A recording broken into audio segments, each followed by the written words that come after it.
Hello students, I am Meenakshi, your English teacher, and today we are going to start our grammar book, and its name is New Grammar with a Smile, and its publication is Headword. Let's begin with the first chapter, that is Subject and Predicate. We had learned about this chapter in our earlier classes also. To check our knowledge about this topic, here is a warm-up, here is an exercise, and the exercise is about to match each subject with the most appropriate predicate. Here are the subjects and here are the predicates. We need to match them with each other. The first subject is the man, and it would go with D. The man stood under the banyan tree. The second subject is the clowns. The clowns made everyone laugh with their antics. The third subject is something. That would go with something is not quite right. The fourth subject is cold winds. It would go with the cold winds blew down from the icy peaks. The sight. The fifth subject is the sight. The sight made our blood curdle. And the sixth and the last subject is what. It would go with the B. What happens here stays a secret. Alright, in this way we have matched all the subjects with the appropriate predicates and it has become proper sentence. Now let's begin the chapter by reading this definition of sentence. What's a sentence? The sentence is the most important grouping of words because it expresses a complete thought. A most important grouping of words as it expresses a complete thought. There must be a complete thought, not incomplete thought. Every sentence has a subject and a predicate. As we did earlier, there was a subject and a predicate. If they are not, then it's not a complete sentence. We can't call them sentence. The basic structure of a sentence. What's the basic structure of a sentence? Every sentence has a subject, which is the person, thing that the sentence is about, and a predicate. There must be a predicate also, which is what the sentences say about the subject. Predicate always tells about the subject. The predicate always has a finite verb. This finite verb is the most important word in the sentence. There must be a finite verb in the predicate. Clear? The next definition is about the head word. What's the head word? The most important word of the subject is called the head word. The subject can be of more than one word, but the most important word would be called the head word of the subject. Right? About which is that sentence. That is called head word, and that would always be a noun, the naming word of a person, of a place, of a thing. That would always be a noun. Clear? What is head word? The important word of the subject is the head word. Now here are some examples. In following examples, the subject is highlighted and the predicate is italicized. How would we recognize the subject? It is highlighted in the dark letters and the predicate is italicized, means little bit bended. Alright? And how would we recognize the verb? Verb is both italicized and bold black in color. With the head word is, while the head word is underlined. How would we recognize the head word? That is underlined. Let's see the examples. First example is a dirty dish lay on the floor. Here the bold letters are a dirty dish. That means they are subject. And the leftover part of the sentence is predicate. And the underlined word is dish. And dish is the head word. Then after, the rules were saying that the verb is both italicized and in bold black. This word lay is italicized and bold as well. That means lay is verb. Clear? In the second sentence, the brakes of the car. This part is the subject. And the leftover part is the predicate, as it's telling about the subject. Underlined word, here it is the underlined word, it is the head word. And the bold and italicized words were not working. So it's a verb. So is it clear?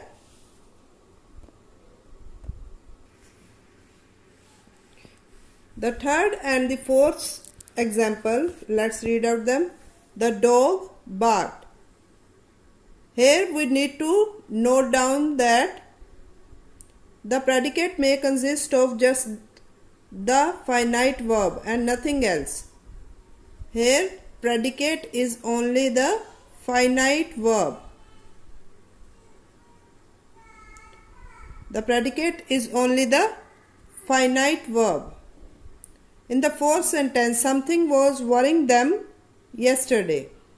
Here, the head word may be the complete subject. Here, a single head word is the complete subject. It doesn't matter that it's a single word, but it can be the complete subject.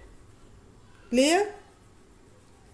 Then, let's move ahead to the parts of the predicate.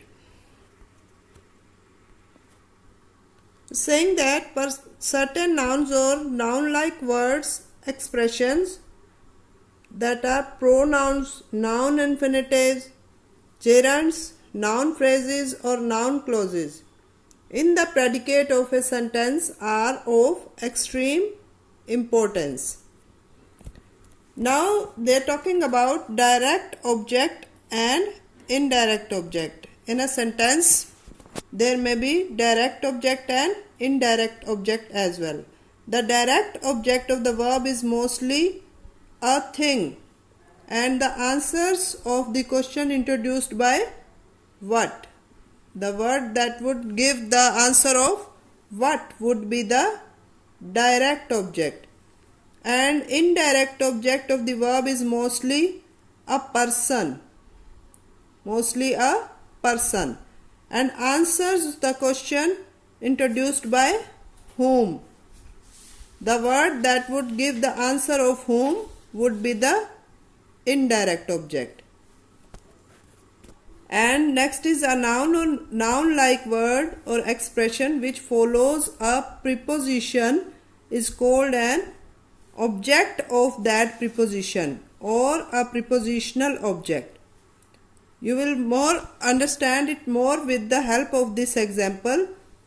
The boy showed the little girl an old photograph which he had found in his grey trunk. Here the subject is the boy. Showed is verb. The little girl. Now the verb is showed. Action of showing is being happened. What thing is the boy showing? An old photograph. So an old photograph is giving the answer of what? So it's a direct object. And to whom is he showing? He is showing to the little girl. It's giving the answer of whom. So it's an indirect object. Alright? And the leftover sentence is prepositional phrase or adverbial phrase. As here is preposition and here is the adverb. Is it clear? Next are some more rules about the objects, direct object and indirect object. As we have seen, a sentence need not have any object in it at all. Sometimes there is no need of any object at all. For example, the dog barked. The dog is the subject, barked is the verb, but there is no need of object. Next rule is if it has a direct object, the finite verb acts transitively. In other cases, the verb acts intransitively. If it has a direct object, then finite verb would act as transitively. Remember, if there is object, it would be transitive verb, and if there is no object, then it is intransitive. Next is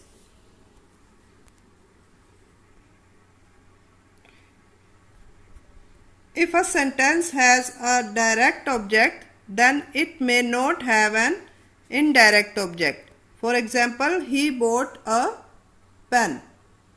If there is a direct object, it's a subject, he is subject, bought is a verb, and a pen is a direct object, as it's giving the answer of what did he bought, and it's a direct object. If there is no indirect object, then it doesn't matter. But if it has an indirect object, then it has to have a direct object. For example, he bought me a pen. He is the subject, bought is the verb, and it is the indirect object. He bought me. It is not an appropriate sentence if there is no direct object. A pen is a direct object, as it's giving the answer of what, and me is giving the answer of to whom. To whom did he bought a pen? Next is an indirect object can be converted into a prepositional object also. For example, he bought a pen for me. Here is a simple object, and if for is added with it, it becomes a prepositional object. Clear? These sentences have an indirect object. The indirect object is the recipient of the direct object who receives any object. Clear?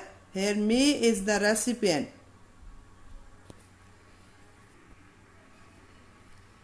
Let's do this exercise to know more about this topic, direct object and indirect object.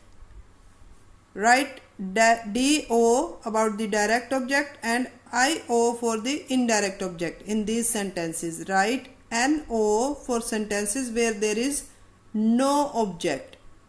Clear? So the first sentence is Mrs. Lal bought a smart coat for her youngest daughter. Here in this sentence, Mrs. Lal is the subject, bought is the verb. A smart coat, what did Mrs. Lal bought? A smart coat. So a smart coat is the direct object. So we would write DO. And for her youngest daughter, it's giving the answer of whom. So we would write IO with the her youngest daughter. Clear? Next is Sandeep gave me the book yesterday. Here Sandeep is the subject. What did Sandeep do? The action is gave. Verb is gave. What did Sandeep give? The book. The answer of what is coming from this word? The book. So the book is direct object. And to whom is he giving? To whom did he give? To me. So me is the indirect object.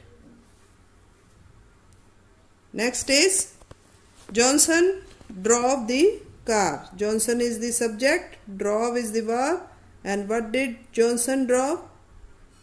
The car. The answer of what is coming from the car. So the car is direct object. Next is the rabbit jumped high in the air. The rabbit is the subject, jumped is the verb, but there is no object. We can't find the answer of what. So here we would write NO, no object.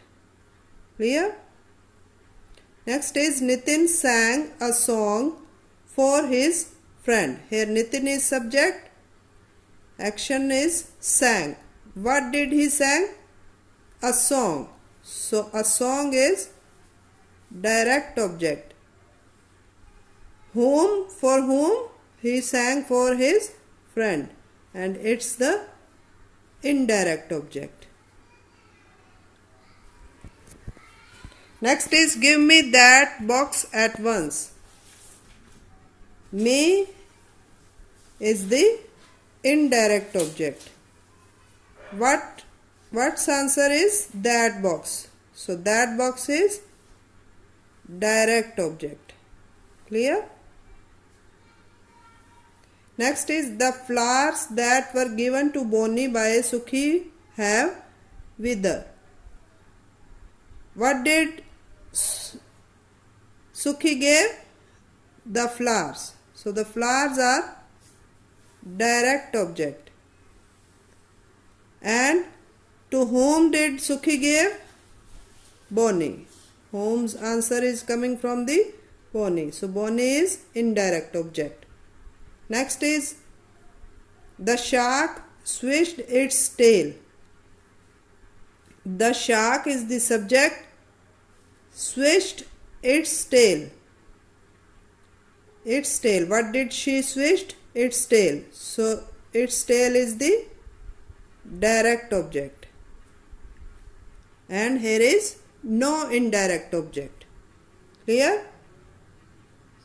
So in this way we cleared the topic direct object and indirect object. If you have any kind of doubt, you may ask in the comment box, and we will meet again in future. Till then, keep practicing and keep watching. Bye.